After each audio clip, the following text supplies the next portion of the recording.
ժառանգել էր մեր ֆիդայիների վեպ ու պատում դարձած հատկանիշները և օրինակներ էր տալիս իր փորձով ու գործով։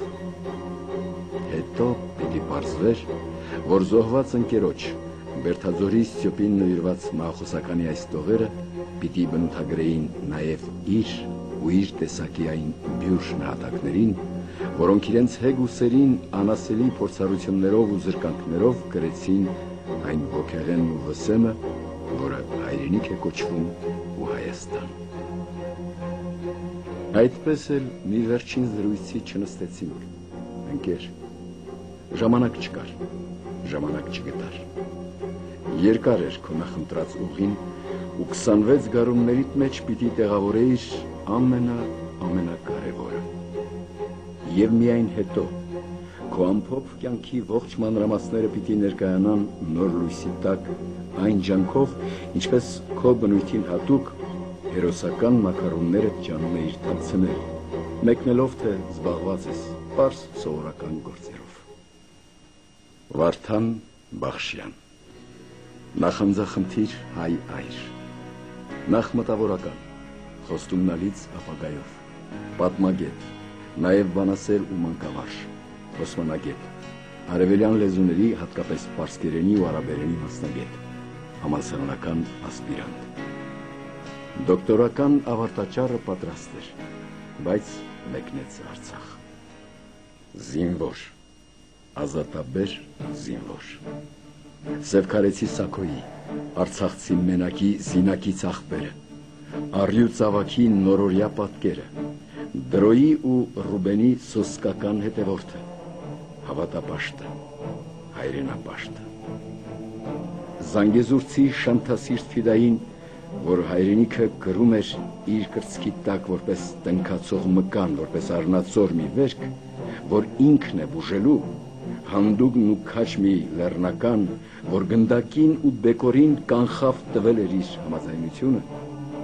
համառ անհաղորդ զինվոր, որը հայրենիքը ներառել էր իր հոգու մեջ, իբրև բյուրեղյա մաքրամաքուր սրբություն։ Ու զարկված ընկերներին, անմերդ դրոշին տված իր երդմանը հավատարիմ, խառնածին վարակի դեմն առնելու իր ավարայրում նահատակվեց, Հասանաբադի բարձունքը դարձնելով իր վիտոշը, որ հարության կոչնակի հետ վերադարձի իր ոգեղեն լույսն ու ջերմը սփռի նվաղ կարծր սրտերին, թարթարի լույս շիթերը ցպնելու կույր աչքերին, որ տեսնեն գերյալ մասին ու մրմնջան, դեռ անելիք կա։ Ալեկոծվել էր հայ ժողովուրդը։ Պատմագետի մտավորականի նրա բացառիկ ընդունակությունները առընկնող էին, և ցավ ու դարդի մեջ տապակվող ժողովրդին իր զավակի միտքն ու կամքն էր պետք։ 88 թվականից սկիզբ դրեց ուսանողական շարժմանը, դաշինք ուսանողական թերթի խմբագիրն էր։ 1990 թվականին հայ մարմնակրթական ընդհանուր միությունը, որ տասնամյակներ շարունակ հայ երիտասարդությանը դասյարակող սկաուտական կազմակերպությունը վերադարձավ Հայաստան։ Վարդանը դարձավ կառույցի հայաստանյան մասնաճյուղի հիմնադիրներից և ընտրվեց առաջին վարչության նախագահ։ Գիտական գրադարաններից, պատմագրքերից ու քարտեզներից նա առժամանակ հեռացավ ու ամբողջությամբ տրվեց պատանի սկաուտների հոգևոր ու ֆիզիկական դասյարակության։ Բանակումների առօրյա ընթացքին նվիրվել էր իր ամբողջ էությամբ, անմնացորդ։ Հայ պատանին ավագ եղբորներ թեքվել ու ընդօրինակում կերտում էր հայ արիների, գայլուկների իր կերպը։ Գիտեր, որ կարևոր գործով է զբաղված, սակայն սիրտն անհանգիստ էր, հոգին տագնապի մեջ։ Թաթուլը, Արթուրը, Մայորը, Անդոն Արցախում էին, իսկ ինքը։ Հրազդանի մոտակա լեռան բարձունքին բանակողներին Լիսաբոնի և Խանասորի արշավանքների մասին դասախոսեց Բաճկոնի տակից հրացանը վսին։ 1990 թվականին մեկնեց Բերթաձոր ու սիրտը տեղն առավ։ Կարճ ժամանակում դարձավ Առնոյի, Անուշավանի, Վաղոյի սիրելին ու մարտնկերը։ Գիտեր, համոզվել էր, որ հարցերի հարցը ի վերջո զենքով էր լուծվելու, ու ինքնաձիգի սառը մետաղը նրան էլ ավելի էր ջերմացնում ու քաջապնդում։ Բերթաձորի Անդոն, Առնոն նրան փորձում էին ետ պահել վտանգավոր գործողություններից։ Գիտեին, ինչ գանձի հետ գործ ունեին, սակայն չգիտեին, որ նախախնամությունը երեքին էլ նահատակության փառքին էր արժանացրել։ 91 թվականին Աթենքում Հոմենենտմենի 5-րդ պատգամավորական ժողովին Վարդանը ընտրվեց կենտրոնական վարչության անդամ, լինելով կազմի առաջին հայաստանցի ներկայացուցիչը։ Մտահոգված էր վարչության անդամ ընտրվելու առիթով։ Գիտեր, որ իրեն վստահված պարտականությունները ամբողջությամբ կատարելու համար ժամանակ չպիտի ունենար զբաղվելու Արցախով։ Ընկերոջն ուղղված նամակում գրում է. «Այսօրվա պարապ ու անհանգիստ վիճակովս զարհուրանքի մեջ եմ, կարող ես երևակայել, գետաշենունդ կռիվ է, ուզում եմ գնալ, բայց դրանից զրկված եմ և կարծես հաշմանդամ լինեմ, մարդ պիտի զբաղվի նրանով, ինչով ինքը ապրում է»։ Գտավ այդ ապրելու միջոցը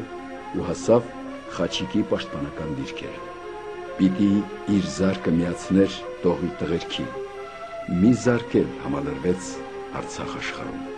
Վարդան Բախշյան ծանրակշիռ հաստատական վարկով։ Երևի գործ կար Երևանում։ Երևի պատերազմից հետո սերունդ դասյարակելու համար նրա նման բազմաբեղուն մասնագետ ու մտավորական էր պահանջվելու։ Բայց արյուն էր ծորում Արցախում։ Նախ պետք էր հողը փրկել։ Նախ պետք էր օրախնդիր ցավին զինվորագրվել։ Տեղյակ էր, պիտի վերադառնար մասնակցելու դաշնակցության առաջին շրջանային ժողովին։ Սպասում էի։ Այդա մայրիկը, քույրը, իր սրտի ու հոգու զինակիցը, ընկերները, սաները։ Սակայն նա պատմական աշխարհագրություն իր փաստական ու կենթանի ավարտաճառը պիտի կարդար Ղուշուլարի ու Հասանաբադի ձորակում, ուխտին անդավաճան դաշնագրով։ Ես մեկնում եմ կռվի մեռնելու կամ հաղթելու, բայց հաղթելու։ 1991 թվականի դեկտեմբերի 16-ին Հասանաբադի մարտերում ռուսական օմոնի ու թուրքերի դեմ անհավասար մարտում նահատակվեց Վարդան Բախշյանը։ Նրա բախտակիցը դարձան ընկերներ Վաչեն, Գագիկը։ Նա անկավ փաստելու, որ հայրենափրկության նվիրումը որևէ սահման չունի, որ ամենաթանկագինը փրկելիս մահն է կենսակերպն ու անմեռ է ազգի նվիրյալների ոգին։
Ճակատագրի դեմ քո գոռն վզումը իր արդյունքը տվեց։ Երազներից Շուշին ազատագրվել է։ Քո ցանած սերմերը, արի գայլուկ սաներդ նոր բողբոջ ու շիվ են տալիս։ Բարձրացար ու անսկիզբ, անվերջ նվիրածության անհաս բարձրից քո հրովարտակ պատգամն ուղեցիր նրանց, ովքեր գալու են քո ետևից։ Այսուհետ միշտ բարձրում լինել։